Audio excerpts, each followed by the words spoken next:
Sous un ciel limpide entre les eaux calmes et les terres sablonneuses du Sine Saloum, le président Bassirou Diomaye Faye a choisi de s'éloigner du bouillonnement de Dakar. 5 jours passés au cœur des îles, loin des grandes salles de réunion, au plus près d'un territoire souvent décrit comme l'un des joyaux naturels du Sénégal. Selon le service de communication de la présidence, il ne s'agissait pas d'un retrait, encore moins d'une pause. Pour ses vacances présidentielles, le chef de l'État aurait voulu se rapprocher de son essence, ses terres, ses eaux, ses habitants. Dans sa parution de ce samedi 16 août, le quotidien national Le Soleil parle d'immersion, faite de rencontres, d'écoute et de dialogue, dans un cadre où la nature généreuse se montre parfois menacée. L'accent est mis sur la discrétion du déplacement, qualifié de presque intime, et représenté par la simplicité et la spontanéité. Le parcours présidentiel commence à Fatala. Située entre Toubacouta et la frontière gambienne, la réserve naturelle accueille une faune préservée. Dans cet espace protégé, comme le relate Le Soleil, le chef de l'État Bassirou Diomaye Faye a marché aux côtés des lions. Une étape symbolique, suivie d'un arrêt dans un champ de mil. Le geste qui a été décrit comme instinctif est perçu par le quotidien national comme un rappel aux origines paysannes du président de la République. Toujours selon la même source, l'agriculture n'est pas seulement un pilier de l'économie nationale pour lui, elle incarne une mémoire vivante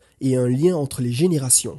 À Toubacouta, les échanges se sont déplacés du registre symbolique à celui du dialogue social. Le président a rencontré le maire, le chef de village, l'imam, une représentante des femmes et le président de l'Association pour le développement local. Le journal national rapporte des discussions franches, tenues dans un esprit d'écoute mutuelle, sans en préciser le contenu. L'immersion s'est ensuite poursuivie sur les eaux du delta. Embarqué à travers les mangroves, le président de la République a découvert plusieurs sites emblématiques tels que l'île Sipo, l'aire marine protégée de Bamboum et le centre ostréicole de Nemaba. Dans le dernier lieu cité, des femmes appelées reines de l'eau cultivent les huîtres, et leur savoir-faire est transmis de génération en génération. La visite présidentielle a trouvé son épilogue dans un geste écologique. Aux côtés de la responsable d'un hôtel de la zone, le président de la République a planté des jeunes pousses de mangrove. Une action que Le Soleil décrit comme porteuse d'espoir. La mangrove, écosystème fragile et vital, protège les côtes, nourrit la biodiversité et soutient l'économie locale.